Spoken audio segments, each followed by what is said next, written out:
ইতিহাসের অমীমাংসিত অধ্যায় বিডিআর হত্যাকাণ্ড, অথচ ১৫ বছর পর গঠন করা হয়েছে ৭ সদস্যের স্বাধীন তদন্ত কমিশন। তারা ক্ষমতাচ্যুত সাবেক প্রধানমন্ত্রী শেখ হাসিনাকে ভারতে গিয়ে জিজ্ঞাসাবাদ করতে চায়। আজ শহীদ পরিবারের সাথে মতবিনিময় করে কমিশন। সেখানে উঠে আসে আক্ষেপ আর নির্মমতার গল্প। বিডিআর বিদ্রোহের নির্মম হত্যাকাণ্ডের ১৫ বছর পেরিয়ে আজও বিচার পায়নি শহীদ পরিবারগুলো। তবে সেই ক্ষত আজও বয়ে বেড়াচ্ছে শহীদের স্বজনরা। আমাদের কখনো মনে হয়নি যে এই টাইপের একটা গন্ডগোল এই পিলখানাতে হতে পারে। আর সবচেয়ে বড় কথা, আমাদের বাবারা যদি এই বিষয়টা বুঝতে পারতো যে না, পিলখানাতে এরকম একটা ম্যাসাকার হবে বা কিছু একটা এরকম ঘটনা হইতে পারে, আমার কাছে মনে হয় না যে আমাদের বাবারা আমাদেরকে বা আমাদের মাদেরকে পিলখানার ভিতরে রাখতো। সবাই একই সাথে একই ঘটনায় একই কারণে একই জায়গায় একই দিনে মারা গেছেন। অনেক পরিবার আজও তাদের প্রিয়জনদের মরদেহ ফেরত পায়নি। কেউ কেউ এখনো প্রশ্ন তুলছেন সঠিক মৃত্যু সনদ নিয়েও। আমার হাজবেন্ডের ডেড বডিটা এখন পর্যন্ত আইডেন্টিফাই করা হয় নাই। আমার কাছে 3টা ডেথ সার্টিফিকেট রয়েছে, আমার কাছে 4টা ডেথ সার্টিফিকেট ছিল।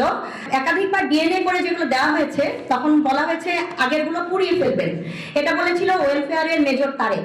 কবরটা দেওয়া হয়েছে আমার হাজবেন্ডের ডেড বডি বলে, সেখানে আছে 5 ফিট 5 ইঞ্চি হাইটের 47 বছরের একজনের ডেড বডি, যেখানে আমার হাজবেন্ডের এইজ ছিল 25 ফেব্রুয়ারি 2009, 28 বছর 5 মাস 25 দিন, তার হাইট ছিল 5 ফিট 11.5 ইঞ্চি। প্রিয়জন হারানোর যন্ত্রণা নয়, হতাশা ও নিরাপত্তাহীনতার মধ্য দিয়ে দিন পার করছে অনেক শহীদের পরিবার। রাজধানীর রাওয়া ক্লাবে স্বাধীন তদন্ত কমিশনের সঙ্গে মতবিনিময় সভায় এসব কথাই জানালেন তারা।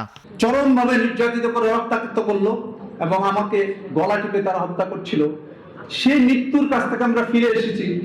তখন সেই জন্য বলছি, আমরা যারা শহীদ পরিবার এবং যারা ভিকটিম, গ্লেজ প্রিন্টার আমার গায়ে লাগে এবং সেখান থেকে আমাকে বন্দি করে রাখা হয়। বন্দি অবস্থা থেকে আমি মুক্তি পেয়ে সর্বপ্রথম আপনারা যেটা টিভিতে দেখেছেন, মতবিনিময় সভায় জাতীয় স্বাধীন তদন্ত কমিশনের সদস্যরা তদন্তের মাধ্যমে সত্য উদ্ঘাটনের আশ্বাস দেন। আমাদের সময় দেওয়া হয়েছে 3 মাস। আমি চাইব 3 মাসের মধ্যেই যেন এই তদন্ত শেষ হয়ে যায়। এটা একটা জাতীয় কমিশন এবং স্বাধীন কমিশন।